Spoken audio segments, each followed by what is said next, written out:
Madame, Monsieur, bonjour. Merci de nous rejoindre à la une de l'actualité. Le général d'armée Saïd Chengriha, chef d'état-major de l'armée nationale populaire, poursuit sa visite en Fédération de Russie. Il a été reçu hier au siège du ministère de la Défense russe par le général d'armée Sergueï Shoïgu. Saïd Chengriha a visité le tombeau du soldat inconnu à la place Rouge et la place de l'émir Abdelkader au centre de la ville de Moscou.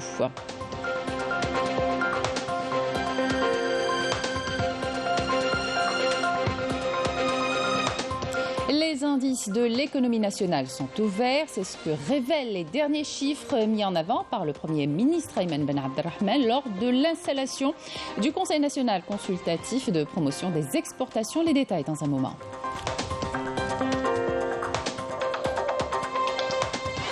Lutte contre la cybercriminalité, que vous soyez une entreprise, une institution ou un simple utilisateur, la protection de vos données est importante. Cela passe par différents moyens à découvrir dans cette édition.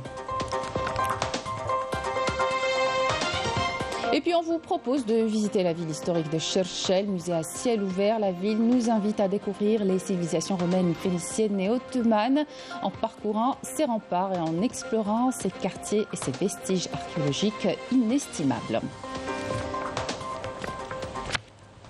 Bienvenue à tous. Dans le cadre de la coopération bilatérale algéro-russe et au deuxième jour de sa visite officielle en Fédération de Russie, le général d'armée Saïd Chengriha, chef d'état-major de l'armée nationale populaire, a été reçu au siège du ministère de la Défense russe par le général d'armée Sergueï Shoïgu. Au deuxième jour de sa visite, Saïd Chengriha a visité le tombeau du soldat inconnu à la place Rouge et la place de l'émir Abdelkader au centre de la ville de Moscou.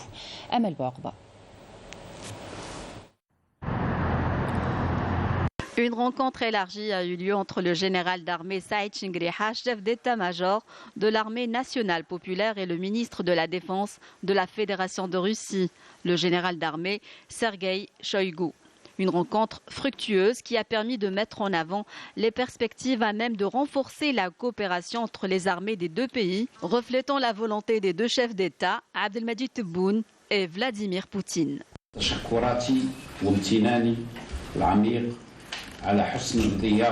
Permettez-moi d'abord de vous exprimer mes vifs remerciements et ma profonde reconnaissance pour l'accueil chaleureux qui nous a été réservé depuis notre arrivée en Russie. Comme je porte un message d'amitié de Monsieur le Président de la République Abdelmadjid Tebboune, chef suprême des forces armées, ministre de la Défense nationale, à son homologue, le Président Vladimir Poutine, ainsi qu'au peuple russe, ami et ses forces armées, tout en mettant l'accent sur l'importance de cette visite qui contribuera au renforcement de notre coopération bilatérale.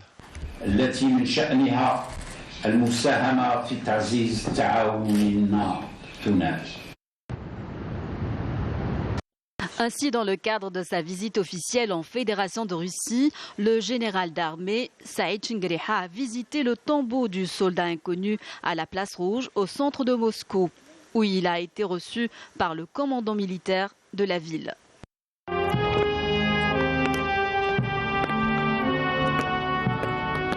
Saïd Chengriha a déposé une gerbe de fleurs sur la stèle commémorative du soldat inconnu et observé une minute de silence avant d'écouter l'hymne national. Le général d'armée passera ensuite en revue un détachement de la garde d'honneur relevant du ministère de la Défense russe.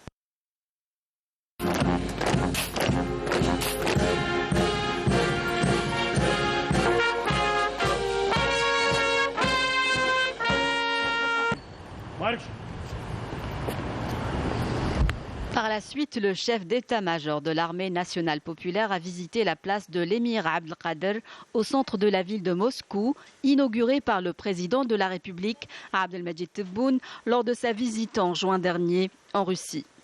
Sur place, Saïd Chengriha a déposé une gerbe de fleurs sur la stèle commémorative de l'émir Abdelkader et récité la Fatiha en hommage aux valeureux Chouhada. Deuxième jour de la visite de travail du ministre de l'Énergie et des Mines en République du Zimbabwe. Mohamed Arkab s'est entretenu ce matin avec le ministre des Mines et du Développement minier, Winston Chitando, en présence des directeurs généraux des groupes Sonatrach, Sonelga, Sonaram et Naftal, aux côtés de cadres du ministère de l'Énergie et des Mines. Des entretiens se sont axés sur la recherche des voies et moyens de coopération et d'investissement et de partenariat dans le secteur minier. Je vous propose d'écouter ces déclarations.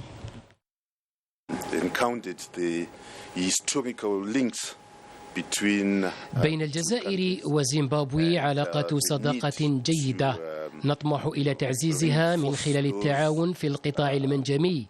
هذا اللقاء شكل فرصة لبحث فرص التعاون والاستثمار مع الشركة الجزائرية الناشطة في قطاع المناجم، خاصة في مجال استكشاف واستغلال الموارد المنجمية كالفوسفات. نطمح إلى الاستفادة من خبرة الجزائر الكبيرة في التكوين وتنمية الموارد البشرية في قطاع الطاقة والمناجم.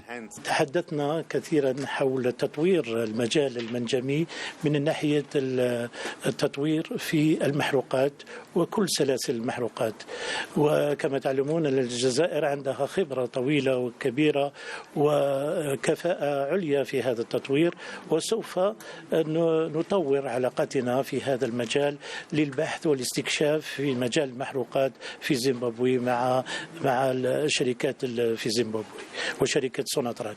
كذلك تحدثنا عن المجال المنجمي، فكذلك الجزائر في مشاريعها التطويرية في مجال المنجمي وكذلك الاستراتيجية الموضوعة في الجزائر في تطوير المناجم. تحدثنا في هذا السبل كيفية التعاون وكيفية كذلك وضع الخبرة الجزائرية تحت تصرف زيمبابوي في هذا المجال.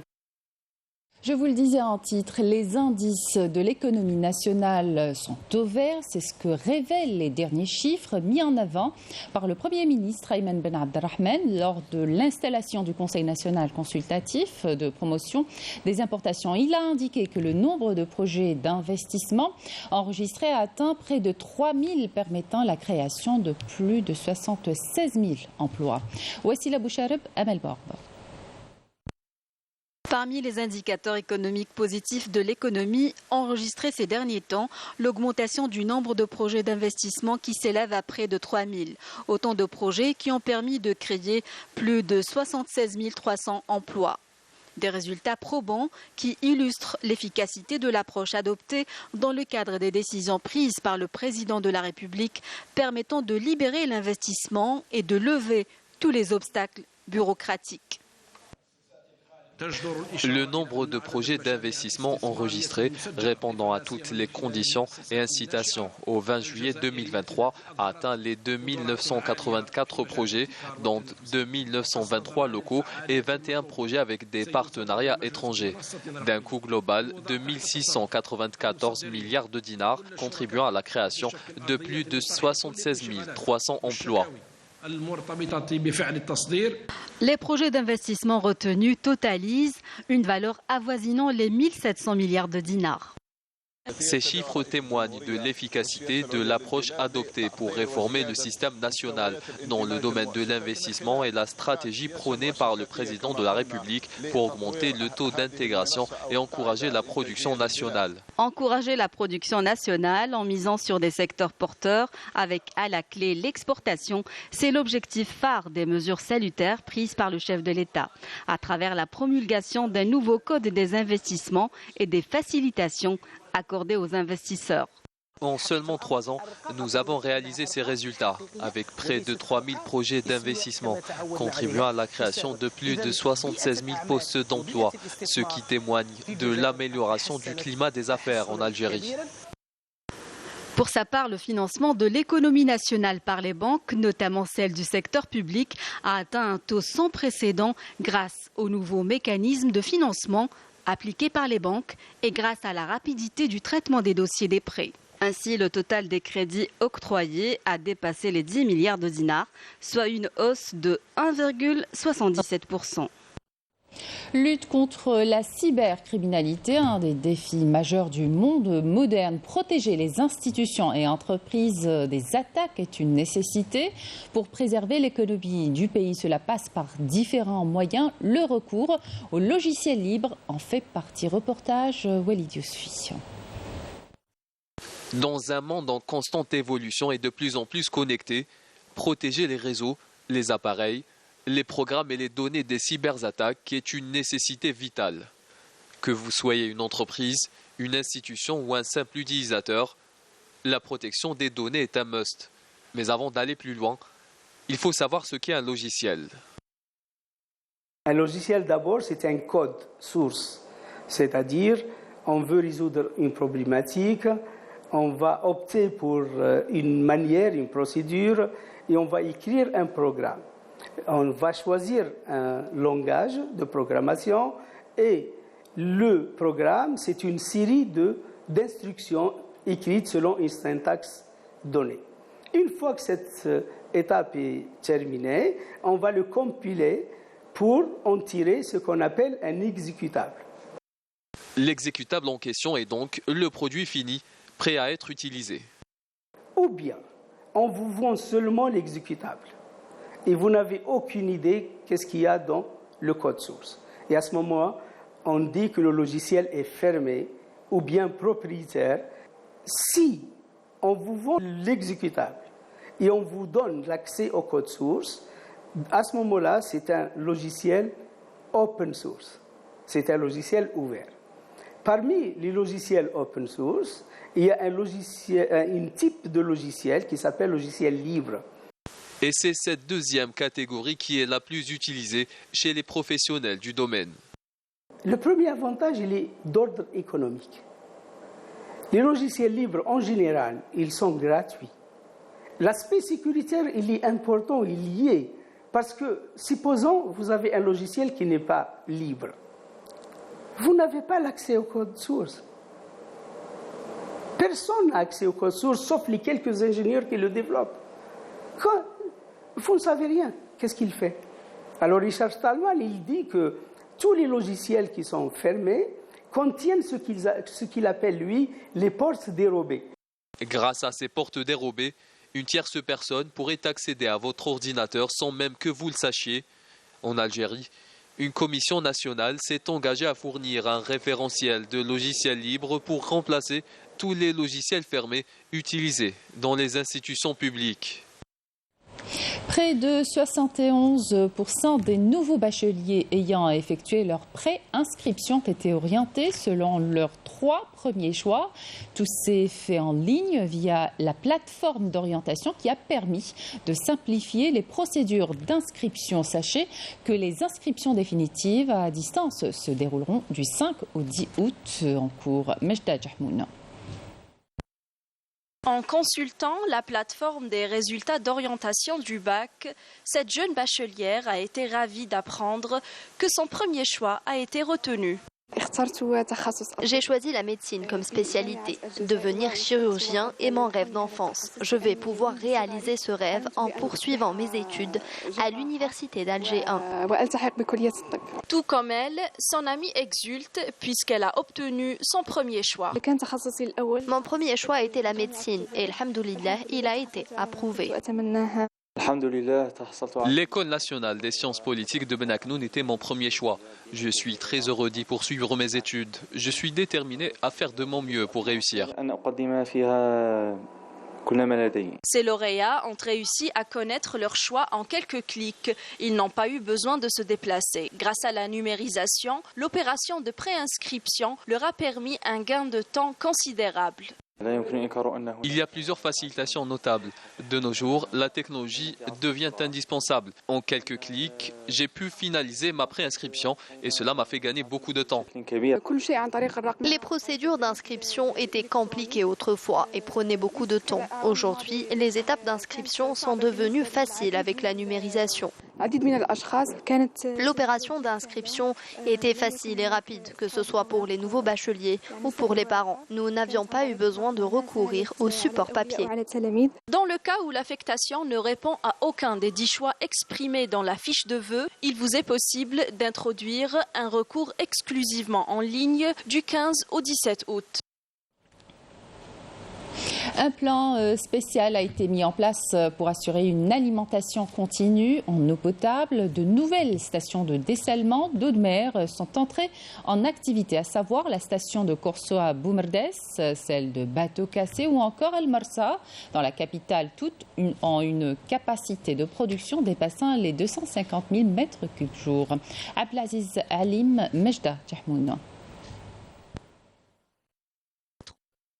De dessalement d'eau de mer vient d'entrer en activité afin de renforcer l'approvisionnement en eau potable dans la wilaya de Boumerdès ainsi que la capitale. La station de Corso située à Boumerdès, la station d'El Marsa ou encore celle de Bateau Cassé à l'est d'Alger ont une capacité de production totale dépassant les 250 000 mètres cubes jour. La station d'El Marsa est entrée en activité le mois d'octobre 2022.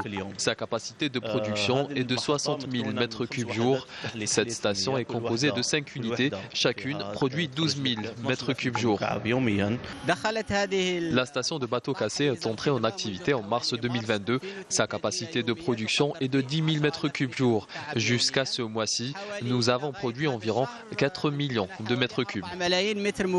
Ces stations sont dotées d'une technologie de pointe. La mission du dessalement des eaux a été confiée à une jeunesse algérienne qui veille à la qualité de l'eau. Nous effectuons plusieurs analyses telles que la conductivité, la turbidité.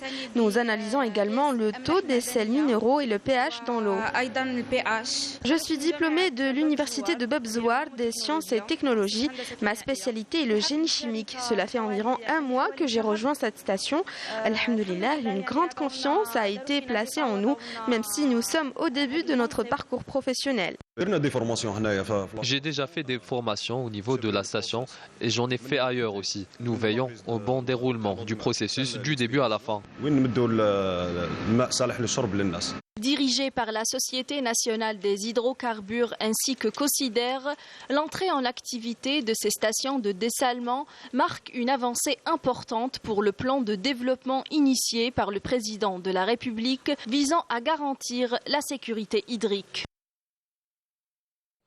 Dans la dynamique des efforts soutenus dans la lutte antiterroriste et contre la criminalité organisée multiforme, des unités et des détachements de l'armée nationale populaire ont exécuté durant la période allant du 26 juillet au 1er août plusieurs opérations ayant abouti à des résultats de qualité qui reflètent le haut professionnalisme, la vigilance et la disponibilité permanente de nos forces armées à travers tout le territoire national. Dans le cadre de la lutte antiterroriste et grâce à l'exploitation de renseignements, des détachements de l'armée nationale populaire ont appréhendé 5 éléments de soutien aux groupes terroristes lors d'opérations distinctes à travers tout le territoire national.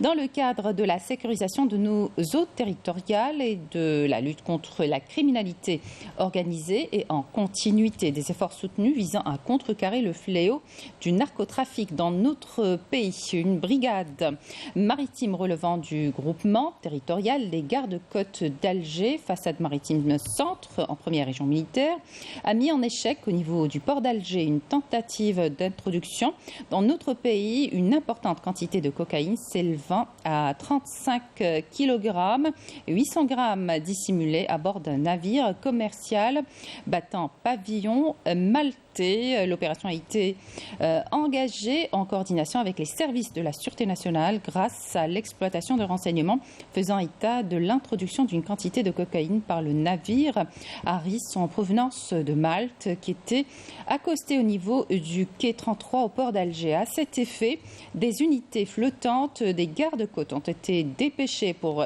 sécuriser le périmètre de l'opération et aussitôt le mandat de perquisition délivré par le procureur de la République, le navire a été minutieusement fouillé par les agents des gardes-côtes, permettant ainsi la saisie de la dite quantité dissimulée dans une grue à bord du navire.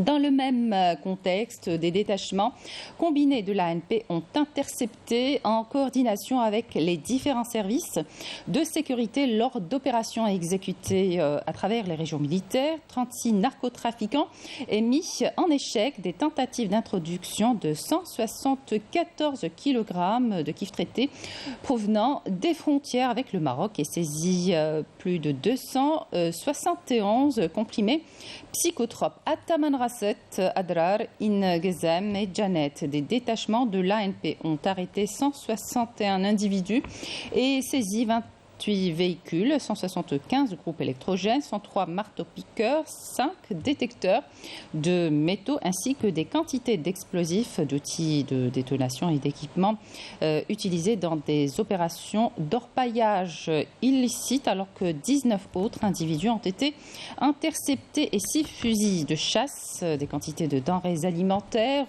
destinées à la contrebande et la spéculation s'élevant à 13 tonnes, en plus de 16 quintaux de tabac et plus de 28 000 unités de diverses boissons ont été saisies lors d'opérations distinctes à travers le territoire national. De même, les gardes frontières ont déjoué en coordination avec les services de la gendarmerie nationale et des douanes des tentatives de contrebande de quantité de carburant s'élevant à 7 921 à Tébessa, Soukharas, Tarf.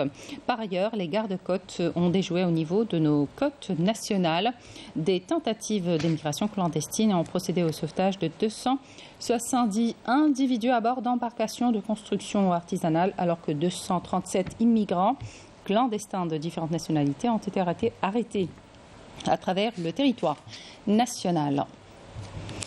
C'est sous le slogan « Un demi-siècle de résistance, la détermination à s'imposer » que l'Université d'été des cadres de la République arabe sahraoui démocratique ouvre aujourd'hui à l'Université de Boudoueb en présence de délégations sahraouies, des camps de réfugiés, des territoires occupés ainsi que des amis du Sahara occidental. À cette occasion, des journées portes ouvertes sur les développements de la question sahraoui dans différents domaines sont organisées ainsi que des communications autour de la résistance pacifique dans les territoires occupés. Un jeune Palestinien est tombé en martyr hier après-midi sous les balles des forces de l'occupation sioniste à l'est d'Al-Quds occupé. Le ministère palestinien des Affaires étrangères a condamné énergiquement la fuite en avant de l'entité sioniste dans ses agressions contre le peuple palestinien, condamnant le silence assourdissant de la communauté internationale qui ne fait, selon lui, qu'encourager les sionistes à poursuivre leur politique coloniale et répressive. Retour en Algérie et direction Aït Mouchent, Wilaya, aux nombreux atouts touristiques, des plages paradisiaques et des sites féeriques. Saïda Mayouf nous propose une virée dans la région.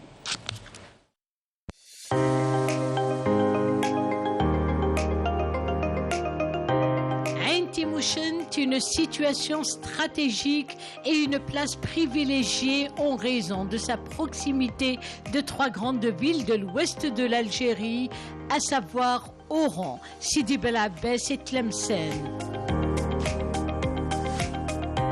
Une position carrefour entourée d'un terroir on ne peut plus fertile, situé à l'extrémité occidentale de la haute plaine du Sahel oranais. Aïn Mouchent, à plus de 500 km à l'ouest de la capitale Alger, une vocation agricole certes, mais également touristique par excellence. Des potentialités naturelles de grande envergure et une nature immaculée à perte de vue. La perle de l'Oranie peut se targuer de son littoral long de 84 km, faisant incontestablement de cette fabuleuse région une source indéniable du tourisme côtier.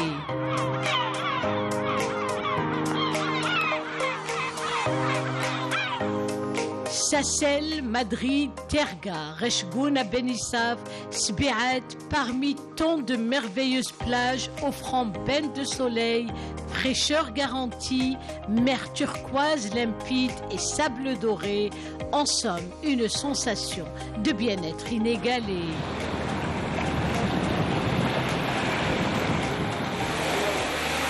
C'est un tourisme multiforme qui s'offre aux visiteurs et des découvertes agréables, voire surprenantes, lui ouvrant de nouveaux horizons vers un dépaysement à l'infini et un ravissement au bout du voyage. Ain Timuchin est une riche dimension civilisationnelle profondément ancrée dans l'histoire, un facteur important pour l'activation de l'activité touristique. Un voyage à travers le temps où le roi Sifax, fondateur du royaume de Numidie occidentale, fera de la région de Siga à Benissaf sa capitale. Ain Timuchin, grâce à ses énormes potentialités naturelles, demeure un atout de taille constituant à coup sûr un facteur indéniable d'attraction de l'investissement touristique sur lequel misent fort les autorités locales.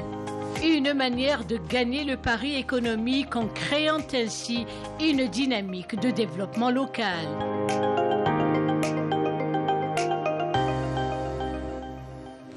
Et on vous propose à présent une halte à Cherchel, une ville historique qui depuis des années est devenue une destination de prédilection des familles algériennes, notamment durant la saison estivale. Wissal Ould Djouabi, commentaire Mariam Damis.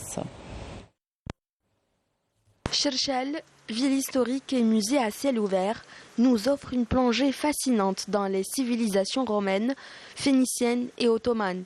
En parcourant ses remparts et en explorant ses quartiers et ses vestiges archéologiques inestimables, cette ville nous emmène dans un véritable voyage dans le temps.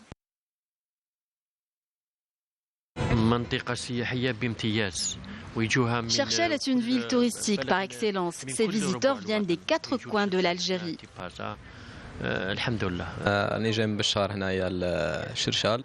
Je suis venu de Béchar. Cherchel est une ville à couper le souffle. J'ai visité les ruines romaines ainsi que d'autres musées de la ville.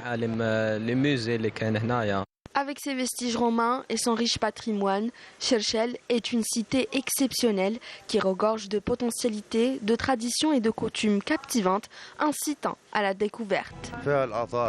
Cherchel dispose de toutes les potentialités touristiques. C'est un lieu à visiter, notamment en été.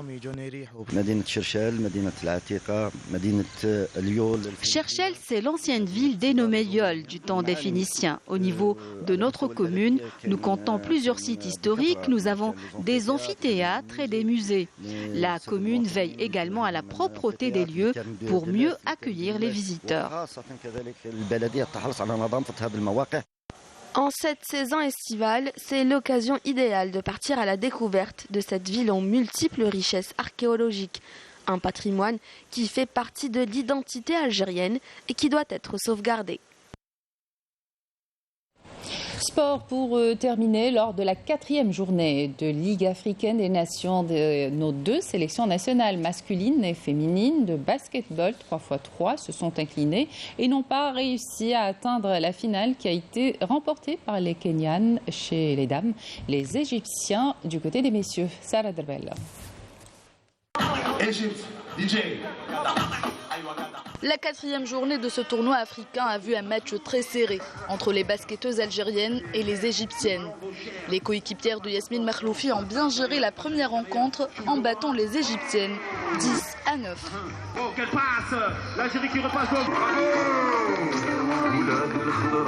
Mais elles se sont inclinées devant les Kenyanes sur un score de 22-15 lors du 2e match. Ce qui les a privés de disputer la finale qui a été remportée par les Kenyanes face aux Tunisiennes sur le score de 15-11.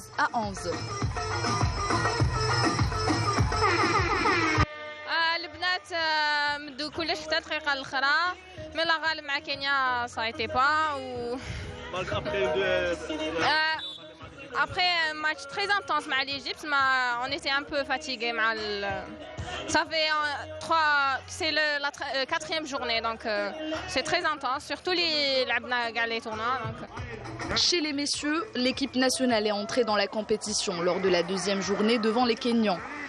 Un match qui a été dominé par les Verts qui se sont imposés sur un score de 20-15.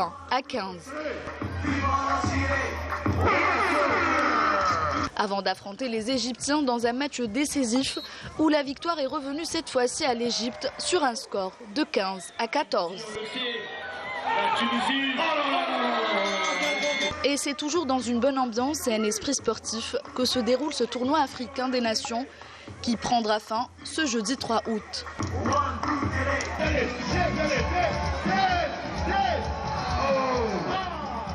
Et c'est la fin de cette édition. Merci de votre attention. Tout de suite, les prévisions météo avec Mina Abed. D'excellentes suites des programmes sur Canal Algérie.